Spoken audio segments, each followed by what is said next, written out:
오늘 본문은 둘로 나누어집니다. 24절부터 43절까지. 여기는 우리를 부정하게 하는 것들에 대한 이야기인데 좀 길지만 전체적으로는 한 가지를 이야기를 하는 거예요. 우리를 부정하게 하는 것은 주검이다 하는 거죠. 어떤 동물이나 새나 물고기나 뭐 이런 것들이든지 죽음을 가까이 하면은 그게 부정이다. 그렇게 이야기를 하고 있는 거고요. 44절부터 마지막 절 47절까지는 이제 11장 전체를 결론을 내리면서 내가 거룩하니 너희도 거룩하라 라고 거룩에 대한 이야기로 마무리를 하는 겁니다. 그래서 이제 이 부분을 우리가 좀 생각을 해야 하는데요. 먼저 24절로 43절에서 첫 번째 문단인 24절로 28절은 부정한 동물의 사체를 만지는 자는 부정하다. 그래서 옷을 빨아야 한다. 옷을 빨면은 되는 거죠, 부정이. 그리고 29절부터 38절은 땅에 기는 동물, 땅에서 기는 동물, 그러니까 뭐 쥐라든지 도마뱀 같은 그런 것들은 부정하고, 만일 이런 동물이 그릇 안에 죽어 있으면 충분히 그럴 수 있죠. 요즘처럼 이제 아파트가 발달하고 하는 이런 시대에는 뭐 이런 일이 없지만 지금도 아마 시골 쪽으로 가면은 이런 일들이 있을 것 같아요. 숲이나 뭐 밭이 가까이 있고 또 옛날식 집 구조로 되어 있으면 뭐 여러 가지 그런 것들이 기어서 집 안으로 들어오기도 하고 하잖아요. 부엌이 요즘은 시골로 가도 부엌이 집 안에 있는 그런 그 시스템으로 되어 있는데, 옛날에 이제 부엌이 또 밖에 이렇게 따로 있었잖아요. 그럼 보면은 뭐 거기에 여러 가지 벌레나 이런 도마뱀이나 심지어 쥐 같은 것이 그릇이나 아니면은 뭐 다른 도구들에 들어가서 죽어 있거나 뭐 이런 일들이 종종 있는 일이죠. 더군다나 이 출애굽기는 지금부터 3,500년 전에 기록된 것이니까 그건 말할 필요도 없죠. 3,500년 전이면 제가 늘 말하는 것처럼 우리나라 고조선 시대니까. 그런 경우에 부정하다. 뭐가? 그릇이 부정하다. 그래서 어떤 것은 씻기도 하고, 옷 같은 경우에는 빨고, 그리고 어떤 것은 깨트려야 하는 그런 걸 말을 하고 있어요. 뭐 이런 이야기들은요, 자세히 이 뭐는 어떻게 해야 되느냐, 우리가 그것에 자세히 볼 필요는 없어요. 머리 아파요 그러면. 그리고 우리가 이거를 현대에 적용할 수도 없고 할 필요도 없는 것이고, 다만 뭘 말하려고 하느냐, 이게 이제 중요한 거죠. 그 다음에 세 번째 문단 39절로 40절, 여기는 이제 정한 짐승이라도, 그러니까 24절로 38절은 부정한 짐승의 죽음하고 관계가 있습니다. 근데 39절 40절은 이제 정한 짐승이라도 그 죽음을 만지거나 먹으면 부정하게 된다. 결국 여기까지 이야기는 전부 다 모든 죽음을 만지는 자는 부정하게 된다. 그리고 만지는 자뿐만 아니라 그릇이나 물이나 이런 것들도 부정하게 된다 하는 것을 이야기하는 거예요. 근데 이렇게 읽고 보면은 한 가지 좀 이상하고 의문이 드는 것이 있습니다. 아니, 정한 짐승을 음식으로 주셨어요. 정한 짐승을 먹고 부정한 짐승은 먹지 말라까지는 이해가 돼요. 근데 정한 짐승을 음식으로 주시고, 자, 정한 짐승, 소가 그 중에 하나죠. 소, 양. 소는 너무 크니까 양이라고 합시다. 양을 먹을 음식으로 주셨어요. 먹어도 된다. 어떻게 먹죠? 이게 양이면 살아있는 이놈을 데려다가 죽이지 말고, 죽으면 부정하니까 살아있는 놈을 온 식구가 앉아서 자, 시작. 그래가지고 뜯어 먹으면 죽을 텐데 어떻게 먹어요 이거를? 먹으려면 맨 첫 번째 해야 할 것이 뭐예요? 죽여야죠. 그럼 죽이면, 그걸 만들면, 즉 요리를 하는 사람은 부정한데? 그럼 어떻게 해야 되죠? 이거 굉장히 모순적인 말씀이에요. 이게 일단 생각해 보면 그렇다 그 말이에요.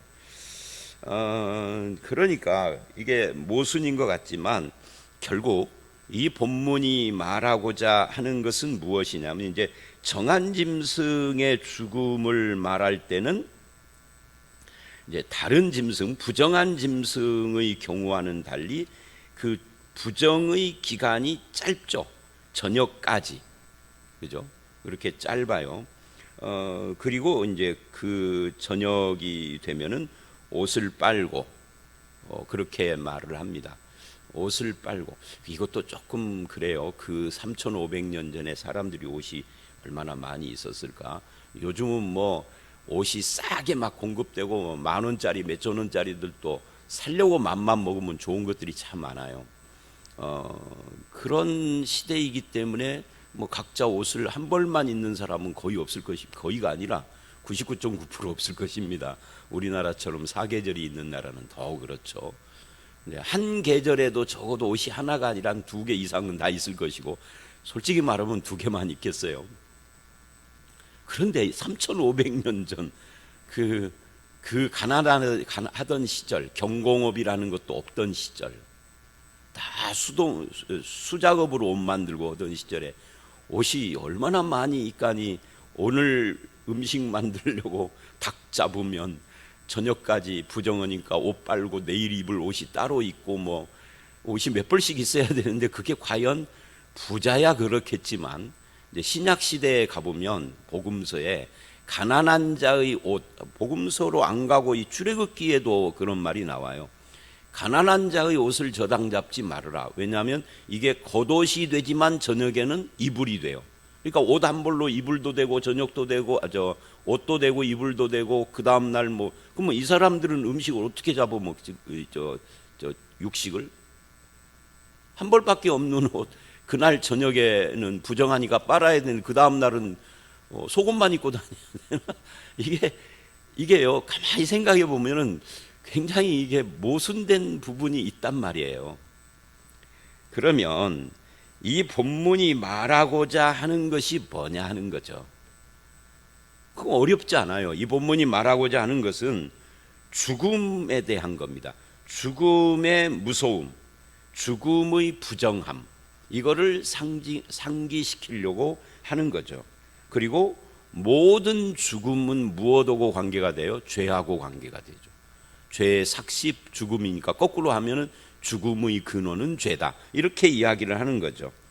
창세기에서 아담과 하와가 죄를 짓고 죄가 세상에 들어오고 모든 사람이 죄의 영향을 받으면서 사람만 영향을 받는 것이 아니라 만물이 죄의 영향을 받아요. 그래서 로마서 8장을 보면 이 세상 만물이 탄식하며 기다린다, 하나님의 아들들이 나타나기를.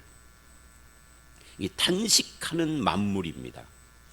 그래서 인간만이 아니라 모든 세상 자연 만물 다, 이 산, 들, 나무, 꽃, 강물, 뭐 짐승 할 것 없이 곤충까지 다 영향을 받고, 심지어 인간의 문화도 죄의 영향을 받죠.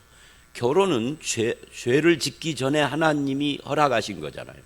결혼은 만물이 아니라 문화입니다. 그러니까 결혼이라는 문화, 결혼으로 대표되는 문화도 선한 것이죠. 하나님이 허용하신 거니까, 또는 주신 거니까. 그런데 죄를 지은 이후에는 달라졌어요. 그래서 죄 짓자마자 아담과 하와에게 하나님이 벌을 주시는데 뭐라고 그래요? 여자는, 남자는 하면서 그 결혼이 바뀌는 걸 말을 하는 거죠. 그러니까 문화까지 다 죄의 영향입니다. 그리고 죄의 삭은 사망이고요. 그래서 이런 것에서부터 우리가 이 구약은 그 죽음의 무서움과 부정함을 상기시키는 것이고, 이제 예수 그리스도에게 와서는 죄와 사망의 법에서 우리를 해방시키셨다라고 하지만, 사탄은 아직도 우리를 죄와 사망의 길로 유혹하고 있고 우리의 영혼을 황폐케 하는 것을 우리에게 계속해서 미혹으로 들이밀고 있고, 그런 일들은 아직도 계속되는 거라. 우리가 신분적으로는 구원받았지만 우리의 수준은 아직도 완성이 아니잖아요. 그래서 칭의 성화 영화라고 하는 구원의 이 과정이 있는 거죠. 이게 다 연결된 거지만, 그래서 본문에서 나오는 일상생활의 현장에서 정결이 요구되는 겁니다. 이 정결, 어제 설명을 했죠. 정결, 거룩, 부정. 정결은 정상적인 것이고 부정은 그야말로 부정하게 된 건데, 거룩은 하나님께 드려진 이런 상황인데, 오늘 여기서 정결을, 정상적인 삶을 요구를 하는데, 그 정상적인 삶이 오늘 우리들에게는 인간이 죄짓고 죽는 것까지 다 정상 범위 안에 있는 것처럼 보이지만, 하나님 입장에서는 죄짓고 사망 아래 종로로 사는 것은 정상이 아닌 거예요. 죄짓기 이전에 아담과 하와의 상태가 정상인 거죠. 그래서 예수 그리스도 안에서 우리를 거듭나게 하시고 구원을 하셨지만, 아직도 우리의 육체는 아직도 온전한 영화에 이르지 못해서 이제 그런 이야기들이에요. 구약식으로 말하면 그게 이제 부정하고 관계가 되는 겁니다. 이 부정은 24절, 25절을 보면 누구든지 이것들의 주검을 만지면 저녁까지 부정할 것이며 라고 이야기를 하는 것으로, 이 부정이 계속 반복해서 이 말을 하는데, 이 부정은 전념된다 하는 겁니다. 접촉하는 모든 것을 부정하게 한다. 그래서 이 부정한 이 짐승의 죽음뿐만 아니라 부정한 인간의 삶도 전념이 돼요. 이게 확산이 된다 하는 이야기예요. 그래서 이제 예를 들면 애인 만들기 열풍이 막 불어쳤던 90년대에 그렇게 불륜이 많이 생기고, 환생에 대한 이야기가 드라마, 음악, 소설 이런 걸로 막 온 세상을, 우리나라를 뒤덮을 때 자살률이 확 올라갔고, 특히 청소년들의, 이게 이제 뭐냐면 오늘 본문처럼 말하면 부정이 전념되고 확산되는 거예요. 그 전부 다 죄하고 관계가 있죠. 그런 것들은 부정하니 가까이 하지 말아라 하는 이야기는 멀리 하라는 거죠. 만지지 말라는 것은 손으로 터치만 하지 않으면 된다가 아닌 거죠. 멀리 하라는 거예요. 우리를 죽음에 이르게 하는 모든 것들, 나뿐만이 아니라 내 주변에 있는 사람, 이게 죄도 그렇지만 어떤 부정한 습관도 그렇고, 특히 이 왕따 또는 요즘은 SNS로 댓글 이런 것들, 이 내가 올리는 댓글이 누군가의 생명을 위태롭게 하고 죽음에 이르게 할 수도 있는데, 우리는 그냥 모르세요는 거죠. 내 감정 풀이 해놓고 나는 몰라요. 그것 때문에 누군가가 죽어가는데도. 이런 것들이 전부 다 죄하고 관계되고, 이게 부정의 전념하고도 연결이 다 되는 거죠. 우리의 일상에서의 부정과 정결을 지금 이 본문이 말하고 있는 겁니다. 그런데 이제 우리가 여기서 또 생각할 것이 있어요. 그게 뭐냐면, 유대인들이 이 정결 규례를 오해했습니다. 어떻게 오해를 했느냐면, 여기서 이제 옷을 빨아라, 몸을 씻어라 이렇게 하는데, 세월이 흘러가면서 이걸 소위 정결 규례라고 이렇게 어떤 저기로 모아가지고 이 손을 물두멍에다 넣고 씻으면 된다 하고 약식화시켜요. 근데 그것이 또 세월이 가면 거기까지 좋아요. 손 그렇게 할 수 있겠죠. 세월이 가면 이제 예수님 시대까지 1500년 뒤가 예수님 시대예요. 그때는 어떻게 변했느냐면, 손을 넣고 씻는 것이 손가락에 귀찮잖아요, 맨날. 그러니까 이게 물이라면 손가락만 여기다 이렇게 하고 이렇게 튕기, 이게 이제 정결된 거예요. 그리고는 예수님의 제자들이 이거 안고 먹으니까 시비를 한 거죠. 그래서 예수님께서 하나님께서 원하시는 정결이 뭔가를 설명하시고 그러는 겁니다. 그러니까 이 유대인들은 이런 정결 규례를 실제 삶 속에서 부정을 멀리하고, 꼭 음식뿐만 아니라 아까 제가 말한 것처럼 SNS 댓글, 또 우리 주변에 있는 왕따 이런 것까지 다 포함해서 어떤 죄와 욕망으로부터 생기는 뭐 이런 것들, 또는 뭐 문화적인 죄악의 현상들이 막 확산되는데 내가 일조를 하는 거라든지, 뭐 우리나라에서 지금 몇십 년 동안 이 80년대 이후로 늘 지금까지도 문제가 되고 있는 이 부동산과 토지의 부당 이득 취득, 이런 것들이 막 그 엄청난 땅과 집의 폭등을 가지고 와서 이제는 젊은 사람들이 결혼을 포기할 지경까지 왔다라고 하는, 이것들이 전부 다 부정과 관계가 되는 거예요. 그냥 먹는 거 이거 하나만이 아니단 말이에요. 근데 그런 것으로부터 자기를 깨끗게 하고 정상적인 삶을 사는 것이 아니라 형식으로 바꿔버렸어요. 그리고 이것이 굳어져 가지고 남들은 이렇게 손가락 찍어서 안 튕겼다고 시비하고 정죄하고. 이게 오늘날 기독교, 예를 들면 여러분은 잘 모르시겠지만 목사나 또는 신학자들 사이에서 쓸데없는 논쟁으로 서로 정죄하는 것과 같아요. 그거 뭐 본질도 아닌 거 가지고 단어 문구 하나를 이렇게 표현했냐 저렇게 표현했냐 가지고 막 박터지게 싸우고 서로 원수가 되는. 러시아 정교회가 이제 크게 세계 기독교가 카톨릭, 개신교, 정교회 이렇게 셋으로 나눠져 있습니다. 그러니까 개신교가 종교 개혁을 하기 그 전에, 오래 전에 정교회가 카톨릭하고 나눠졌어요. 동방정교회라고 그러죠. 카톨릭은 서방교회라고 그러고 이건 동방교회. 그리스, 불가리아, 뭐 루마니아, 이렇게 체코 이런 쪽으로, 체코는 좀 비껴가지만 그렇게 해서 요즘 우크라이나도 그렇고 러시아까지, 이게 이제 정교의 라인이에요. 이슬람화 되기 전에 터키도 포함을 해서. 그런데 이제 그런 그 러시아의 종교회가 압도적으로 러시아 국민들의 종교였습니다. 뭐 거의 러시아가 이쪽 동쪽 지역 빼놓고는 다 종교의 신자라고 할 수 있죠, 옛날에.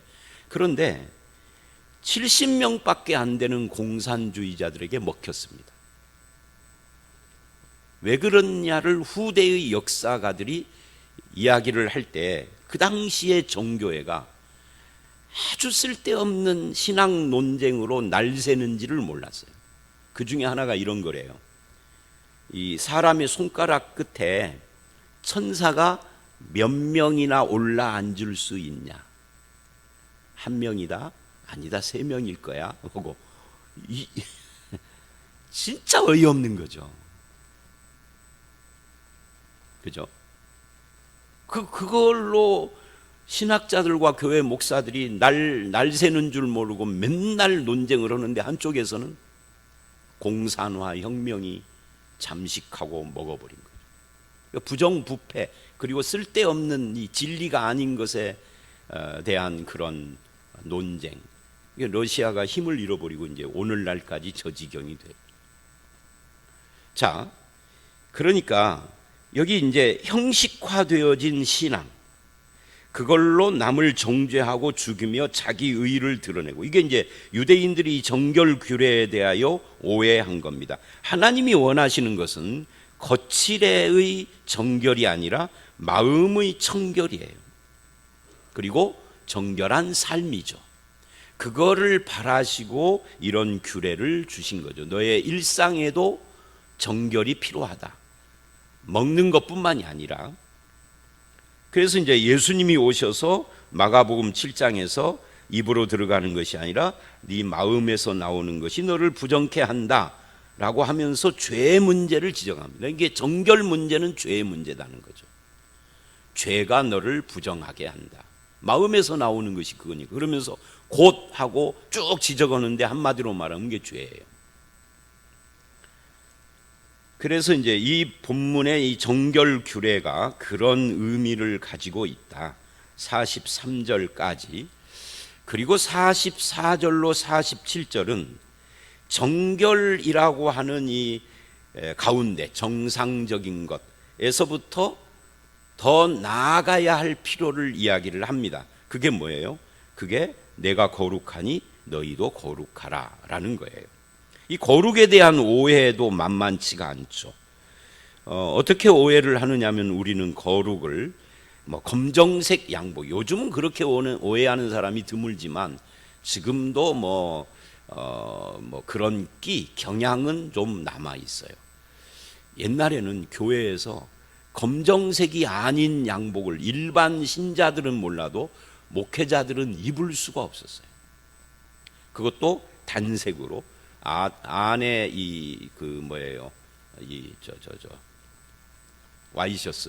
와이셔츠도 단색으로 하얀색만 입어야 했어요. 다른 색은 혹시 입는다면은 옅은 하늘색 정도. 만약에 넥타이를 빨간색으로 맸다, 그건 쫓겨났어요. 불과 얼마 전까지 그랬어요. 2000년대 이전까지. 지금도 그런 데가 있는지 모르겠습니다. 이 거룩을 점잖음으로 오해한 거죠. 제가 그 말 안 했나요? 어저께 그저께 우리 목포에 있는 어떤 교회 목사가 그 이야기 안 했죠. 네. 목포에 있는 그 큰 교회 어떤 목사가 예배 시간에 자기 교회 부목사 둘을 강대상에 오라고 올려놓고 머리를 2대8로 안 했다고 야단을 쳤다고 그러더라고요. 그러니까 되게 웃기는 거예요, 이게. 거룩을 오해하는 거죠.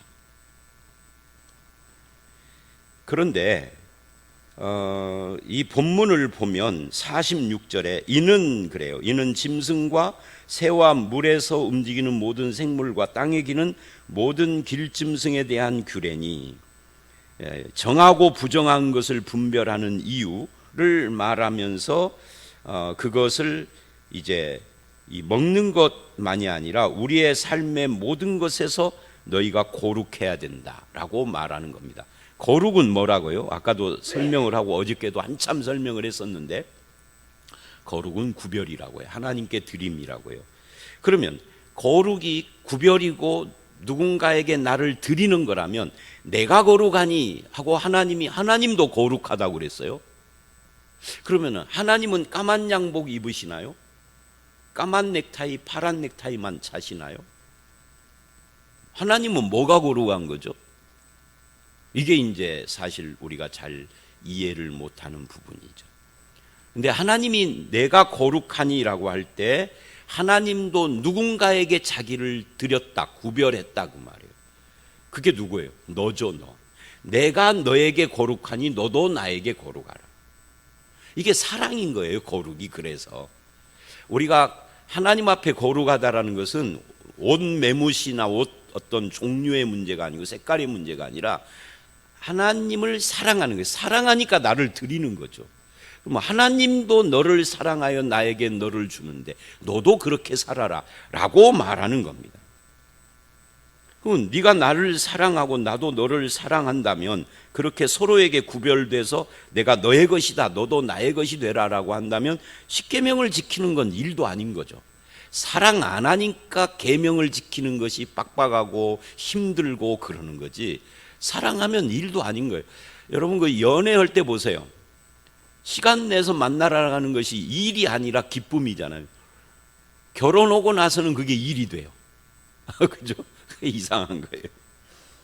하나님의 백성인 나를 향해서 너의 하나님이 되겠다, 이게 거룩인 겁니다. 그걸 사랑이라고 하고 따로는 헌신이라고도 하고, 그 거룩의 정점이 뭐죠? 나를 위하여 자기를 준 그게 십자가입니다. 그 십자가는 최고의 사랑이요 최고의 거룩인 겁니다. 그걸 놓고 뭐라고 그래요? 너도 나를 사랑하고 헌신해라, 거룩하라 그 말이에요. 너도 거룩하라 그러니까 이제부터는 여자는 정장하고 남자는 양복만 입고 꼭 교회 와. 거룩을 하면 교회 밖에서도 거룩해야지. 그거는 아니다 그 말이죠. 자, 다시. 그래서 하나님을 향해서 거룩한 겁니다. 인간들이 보는 눈초리에 거룩한 것이 아닙니다. 정결만 해서는 안 된 거죠. 그래서 정상적인 삶에서부터 더욱 하나님께 구별된 삶을 살아라. 그것이 속되게 되면 정상적으로 다시 돌아오고, 그것이 더럽혀지면 부정으로 가는 거죠. 자, 그래서 이제 오늘 마지막 말씀은, 신약에 오면은 이 정결 규례가 사라져요. 그러면서 뭐라고 하느냐면 히브리서 9장 10절에 이런 것은 이제 오늘 말씀 같은 이런 거죠.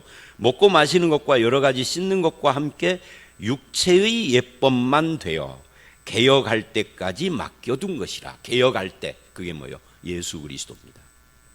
또 사도행전 10장 15절 이하를 보면 이 음식의 정결 규례를 따져서 베드로가 하늘에서 하나님께서 보자기에 내려주며 먹어라 하는 이 짐승을 이렇게 보니까 이 레위기 오늘 말씀 이 11장에서 먹지 말라 한 그 짐승들을 하나님이 먹으라 그러는 거예요.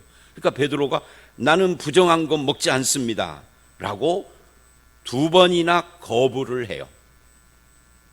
이건 베드로가 하나님보다 더 정결한 거죠. 그리고 3번째 하나님이 이렇게 말을 하죠. 하나님이 깨끗하다고 하신 것을 네가 부정하다 하지 말아라. 그러니까 예수님이 오신 뒤로는 정결 부정 이런 것이 없다 그 말이에요. 모든 것 예수 그리스도 안에서 죄의 속함이 이루어진 뒤에는 정결 부정 구별이 없어지고 모든 것은 하나님의 창조인 거죠. 그게 신약의 원리예요. 이게 창세기 10장입니다. 그래서 창세기 10장 28, 29절은 그 보자기 사건 뒤에 뭐고 연결이 돼요? 고넬료라고 하는 이방인의 집에 가는 것과 연결이. 왜? 음식이나 동물만 정결 부정으로 나눈 게 아니라 유대인들이 사람도 정결한 백성, 거룩한 백성, 유대인, 부정한 백성, 이방인 이렇게 나눴다고요. 성경이 말하지 않는데 그렇게. 그런데 이제는 고넬료의 집에 들어가면 안 되는데 들어가서 그를 만나고 함께 음식을 먹고 그래요.